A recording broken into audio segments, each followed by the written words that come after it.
Ребята, всем привет!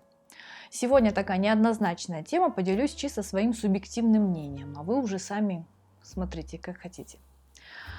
Музыкант– это слишком широкое понятие, потому что скрипач в симфоническом оркестре– музыкант, гитарист, зарабатывающий, играющий на улице– тоже музыкант. Но очевидно, что к ним совершенно разные требования.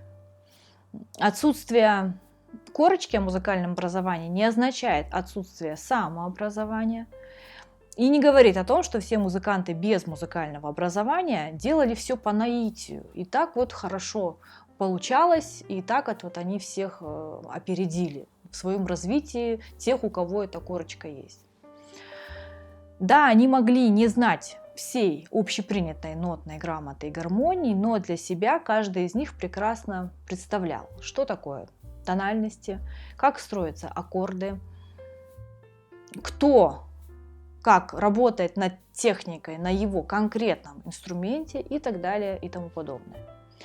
И уж ноты-то они совершенно точно знали и каким-то образом для себя их группировали и классифицировали. Хотя каждый из них мог называть их по-своему. Музыкальное образование дает способ играть и сочинять уже на ином уровне, в отличие от новичка, который левой рукой будет играть квинты или трезвучие, а правой рукой наигрывать то, куда получается. И вот так вот звучит любительский уровень. Но, кстати, если речь идет про поп-рэп, то вполне и такой уровень подойдет. Ну и первого, кого приводит в пример, это, безусловно, Пол Маккартни. Хорошо, по Полу Маккартни. Пол Маккартни с детства пел в детском хоре Ливерпульского кафедрального собора. А там, знаете ли, не по слуху поют, а по нотам. Значит, он уже мог вокально чисто держать свою партию, он мог петь в ансамбле, он знал музыкальные основы и чувствовал музыкальную форму. К тому же в программу английских колледжей входит музыкальная теория и игра на музыкальном инструменте, как и оркестр, как обязательный предмет по умолчанию для всех учащихся. Продюсер их, Джордж Мартин, не только о концертах и гонорарах договаривался, как наши это умеют, но был и полноценным музыкантом, был соавтором, был куратором. То есть, если кто-то брал не тот аккорд или фальшивил, Мартин это прекрасно слышал. Прекрасно это знал и требовал перезаписать, пока не прозвучит, как ему нужно. Все потому, что Мартин имел классическое музыкальное образование. Именно он и воплощал все идеи Битлов. А знаете ли, от фантома до осязаемого много чего может поменяться. Сама мелодия без аранжировки – это даже не полдела. Сам же Мартин был поклонником Баха. Именно благодаря продюсеру Битлз и превратились в инновационную группу, благодаря его творческому дару, его пониманию классической музыки, его пониманию авангарда, различных гармонических решений, чувств формы, пониманию новых приемов звукозаписи. Ну и, конечно же, эффект красивых мальчиков с гитарой сделал свое дело. Тоже, кстати, немаловажный факт. К слову еще, Ринго Старр. Ринго Старр первое время вообще его заменяли сессионными барабанщиками, потому что он не справлялся со своими партиями. Но, тем не менее, вот бизнес-стратегия сделала свое дело. Короче говоря, все они прекрасно знали, просто хотели казаться такими вот простыми парнями соседской улицы, потому что умников никто не любит, это никому не надо.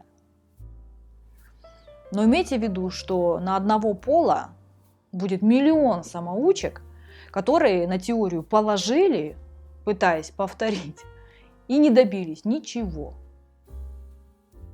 Давайте еще по поводу тех, кто без музыкального образования, мол, рвет образованно.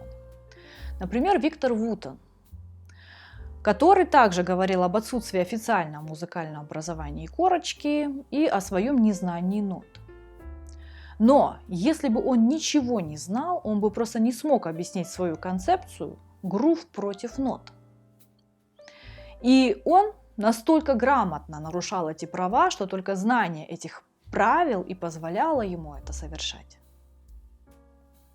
К тому же он все-таки гений, который сумел изменить правила игры.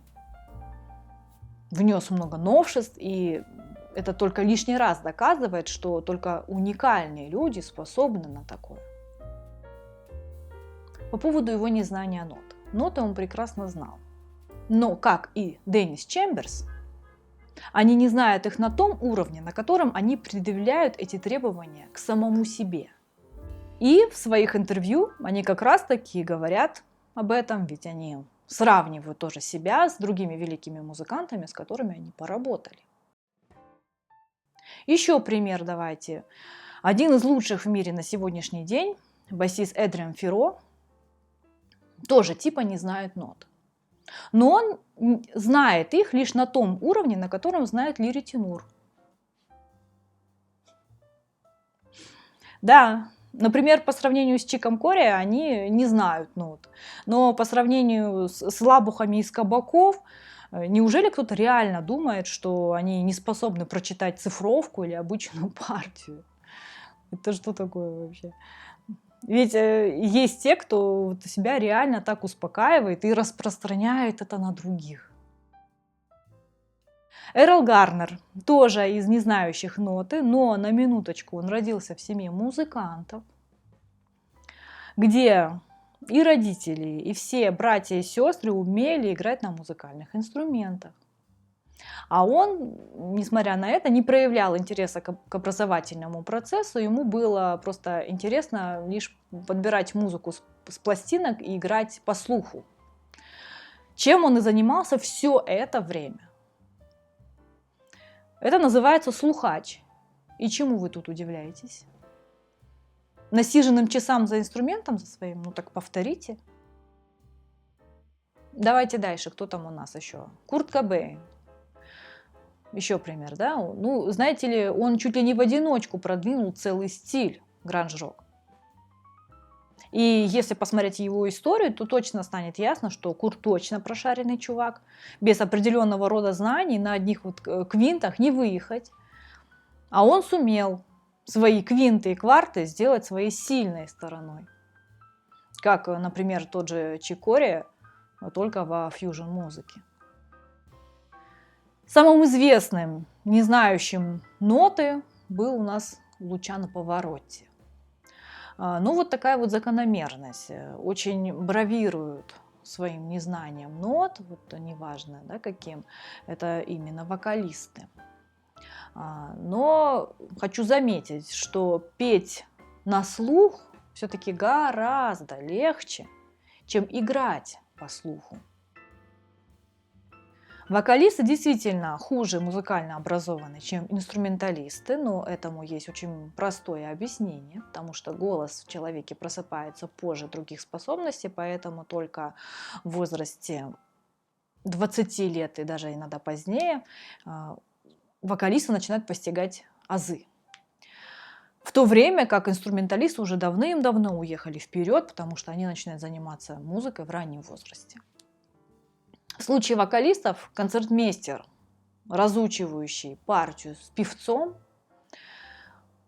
грамотнее самого этого певца, грамотнее и ответственнее он подходит к авторскому тексту, чем это бы сделал сам певец. То есть он его муштрует, понимаете? Куда ему без концертмейстера? Вокалистам, конечно же, можно петь по слуху, только если просто есть что петь. Первый вариант – это послушать запись и повторить на слух, просто запоминая.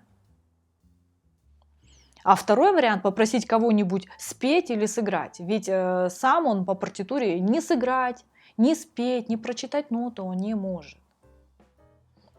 Вот что имеют необразованные вокалисты. К тому же у них нет возможности пользоваться подсказками, шпаргалками, только если они не придумают какую-то там им только понятную систему коляк, на которую они смогут опереться, если что. Итог. Да, можно путаться в скрипичных и басовых ключах, но при этом быть достаточно знающим во владении конкретного инструмента. И это будет полноправно считаться знанием музыкальной грамоты этого инструмента. Таким образом, исключения из правил такого рода, они лишь подтверждают правила. Только самые яркие представители умеют нарушать привычное и сослагать из уже имеющегося что-то новое. Спасибо, что посмотрели. Если у вас есть какие-нибудь вопросы, оставляйте их внизу, и по возможности на них отвечу. Оставляйте свои комментарии, подписывайтесь на мой канал, ставьте лайк, если информация оказалась для вас полезной и интересной. Всем пока!